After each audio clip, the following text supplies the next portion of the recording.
तर नमस्कार मित्रांनो, पुन्हा एकदा आपल्या व्हिडिओमध्ये सर्वांचं स्वागत आहे. एक आनंदाची बातमी सर्व शेतकऱ्यांना द्यायची होती मित्रांनो. काल आपण व्हिडिओ बनवला होता की लातूर जिल्ह्यामध्ये पीक विमा वितरणाचं वाटप चालू झालेलं आहे. आणि रात्री म्हणजे कालच्या डेटमध्ये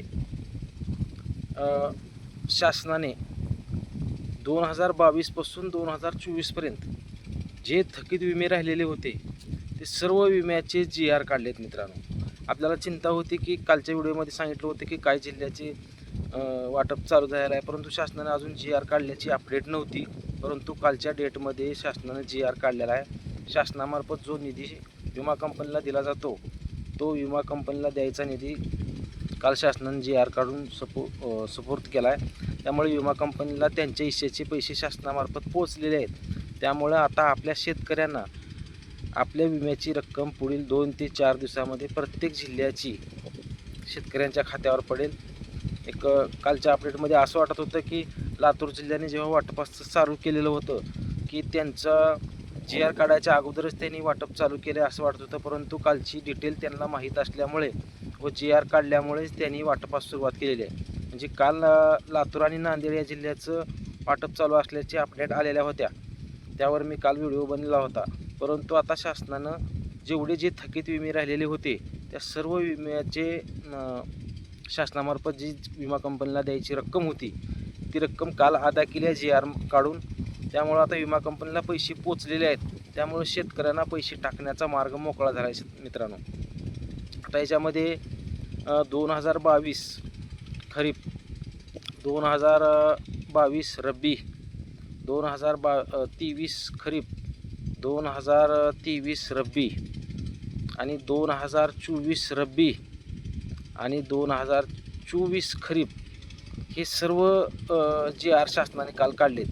त्यांच्यामार्फत जी द्यायची रक्कम राहिलेली होती विमा कंपनीला ती रक्कम GR काढून काल त्यांची विमा कंपनीला त्यांनी GR काढून रक्कम दिलेली आहे.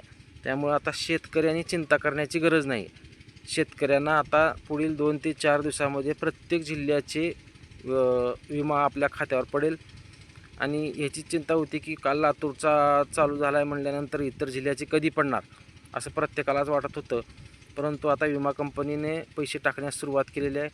31 मार्चपूर्वी पैसे वाटप होतील असे राज्याचे कृषी मंत्री कोकाटे साहेब यांनी सांगितलेलं होतं आणि त्यांनी आता अंमलबजावणीची सुरुवात केलेली आहे.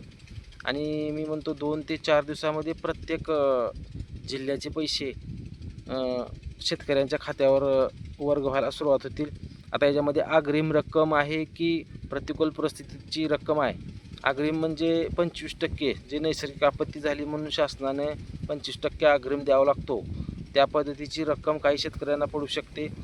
तर ज्यांनी क्लेम केलेत प्रतिकूल परिस्थितीमध्ये त्या क्लेमचे जरी त्यांनी जर ठरवलेलं असेल की आताच रक्कम द्यायची तर एखाद्या वेळेस त्याची क्लेमची पण रक्कम आताच मिळू शकते. आणि ज्यांनी क्लेम केलाच नाही त्यांना अग्रिम तर मिळणारच आहे. परंतु ज्यांचं अग्रिम आणि क्लेम आहे त्यांची ही रक्कम वाढीव मिळू शकते. ह्याच्यामध्ये सर्व जे 34 जिल्हे आहेत त्या 34 जिल्ह्यातील शेतकऱ्यांनी जो 2024चा खरीप हंगामाचा विमा भरलेला होता तो विमा त्यांच्या खात्यावर पुढील 2 ते 4 दिवसामध्ये प्रत्येकाच्या खात्यावर पडून जाईल. त्यामुळे महाराष्ट्र शासनाचा आभारी आहे की शेतकऱ्याला काही का होईना थोडासा मोलाचा आधार होणार आहे. सणासुदीचे दिवस आहेत, आता पाडवा येणार आहे. पाडव्याच्या अगोदर प्रत्येक शेतकऱ्यांच्या खात्यावर अग्रिमची रक्कम पडेल किंवा क्लेम केलेल्या शेतकऱ्याची जास्तीत जास्त रक्कम पडेल. त्यामुळे शेतकऱ्यांना एक मोलाचा आधार होईल. हीच अपडेट द्यायची होती की आपल्याला चिंता होती की शासनाने GRच काढला नाही त्यामुळे विमा पडेल की न पडेल. परंतु काल मित्रांनो जे थकीत राहिलेले जे होते विमे त्यांची पण GR काढून त्यांचा निधी कंपनीला वर्ग केलेला आहे.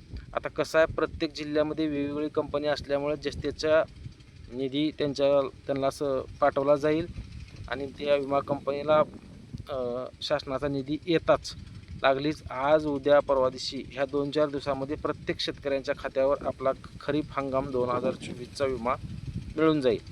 व खरीप 2022-23, रब्बी 2022-23-24 याचे पण पैसे शेतकऱ्यांच्या खात्यावर ज्यांचे पडलेले नव्हते त्यांचे पण पडून जातील.